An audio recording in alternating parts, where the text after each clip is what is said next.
Кстати, можно колотить не 90-ми гвоздями, а 120-ми. Так будет еще круче. Но как-то я не решился. Как себя показывает обвязка в реальности?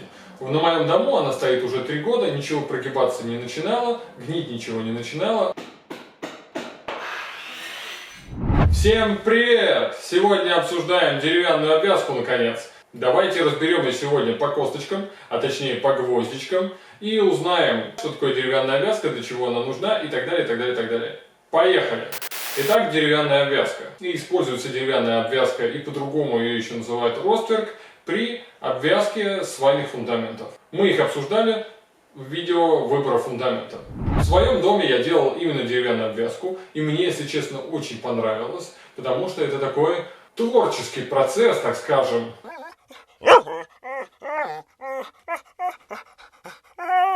Когда ты должен поймать углы фундамента, а сваи у тебя уже немножечко разошлись, потому что ровно выбурить сваи достаточно тяжело. А теперь ты должен еще углы поймать деревяшкой. Ты должен натянуть ниточки, чтобы они создали прямые углы, и твой дом получился более-менее каким прямоугольным. Потом по этим ниточкам пойдут края обвязки. Дело в том, что обвязка при правильном использовании состоит обычно из нескольких досок. Я против использования бруса как обвязки, потому что часто стали использовать брус 150 на 150, реже 200 на 200, потому что у него есть конструктивные недостатки в виде кручения, потому что когда он высыхает, он начинает закручиваться, если особенно вы еще не успели его сильно нагрузить. А сухого бруса я отродясь не видел, поэтому, скорее всего, какие-то могут быть с ним проблемы. Гораздо прочнее, по моему мнению, взять 3 доски 200 на 50, сколотить их между собой, и вот у нас получится такая сколоченная балка 200 на 150. Если дом особенно тяжелый, можно взять 4-ю доску сюда, либо использовать доски 250. Но таких обвязок я даже не видел, таких каркасников просто быть не может. Даже трехэтажный каркасник, наверное, не требует такой обвязки. Как правильно делать обвязку? Как я уже сказал раньше, мы берем 3 доски 200 на 50 и начинаем сколачивать их между собой. Правда, сначала лучше напилить их все в нужный размер по чертежу. Как делать чертеж для обвязки свайного фундамента, у меня есть отдельное видео, приложу ссылочку в комментариях. Всего за 5 минут вы научитесь проектировать не только свайное поле, но деревянную обвязку в архикад. Итак, мы обсудили, для чего нужна обвязка, из чего она состоит. Давайте посмотрим, как она крепится к фундаменту. Итак, обычно крепят к фундаменту ее с помощью шпилек. Это если речь идет о буронабивных сваях. Во время бетонирования сваи я закладывал в каждую сваю посередине шпильку. Лучше делать 12 мм, у меня была только 10-я. Не очень хорошо, но на пределе возможностей она своих работает. Бетонируем прямо посередине сваи шпильку на полметра или метр внутрь и выпускаем ее сантиметров на 30 вверх.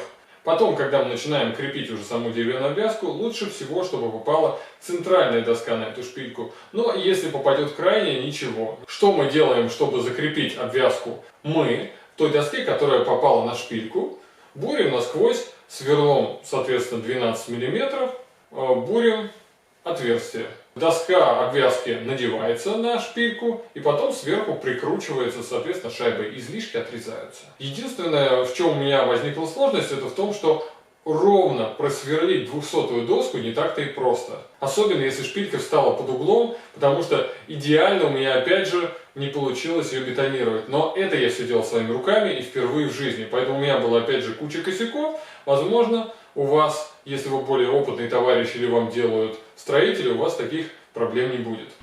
Давайте обсудим, как сколачивать доски обвязки. На самом деле это несложный вопрос, но на всякий случай лучше это знать. Лично я сколачивал таким образом.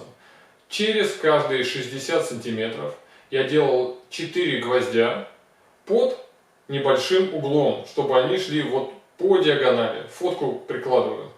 Через каждые 60 сантиметров. Это с одной стороны 90-й гвоздь, и с другой переворачиваем обвязку, и с другой стороны наоборот с обратным шагом. То есть я отступал с той стороны 0,60 см, с этой стороны я отступал 30 см от угла и начинал опять идти с шагом 60 см. Таким образом, по сути, обвязка сбита с шагом 30 см 90-ми гвоздями с каждой стороны практически вот так вот.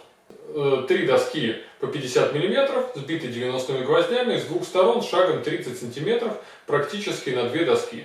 Мне показалось это достаточно крепко. Ну и плюс по углам, конечно, я с двух сторон пробивал, потому что это самое такое ответственное место. Кстати, если ваши доски не идеальны, а у меня идеальных не было, то будут постоянно какие-то расхождения, как по низу, так и по верху.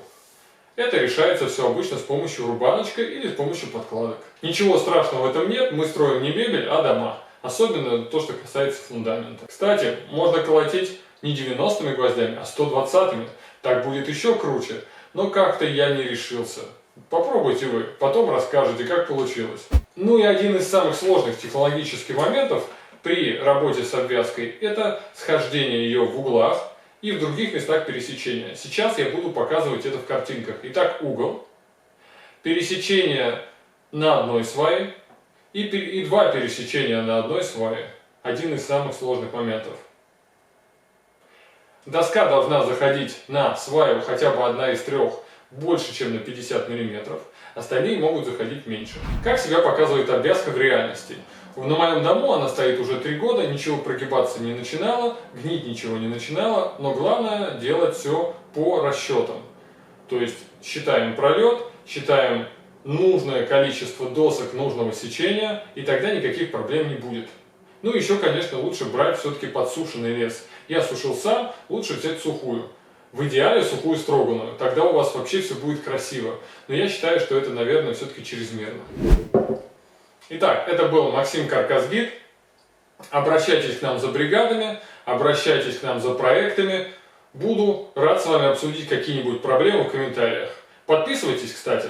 Пока!